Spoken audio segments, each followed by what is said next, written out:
জাতীয় নাগরিক পার্টি ও গণ অধিকার পরিষদের মধ্যে একীভূতি নিয়ে ইতিবাচক আলোচনা চলছে। গণ অধিকার পরিষদের সাধারণ সম্পাদক মোহাম্মদ রাশেদ খান 21 সেপ্টেম্বর ফেসবুকে জানিয়েছেন, দুটি দলের মধ্যে সম্পর্ক তৈরি হওয়া ইতিবাচক উদ্যোগ, তবে পুরো প্রক্রিয়া ভেস্তে দেওয়ার প্রচেষ্টা এখনো থেমে নেই।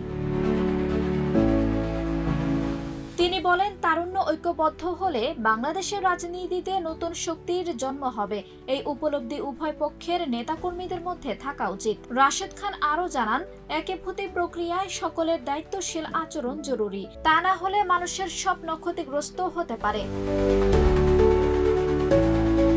তিনি সতর্ক করেছেন, সামাজিক যোগাযোগ মাধ্যমে মন্তব্যে সকলকে সচেতন হতে হবে।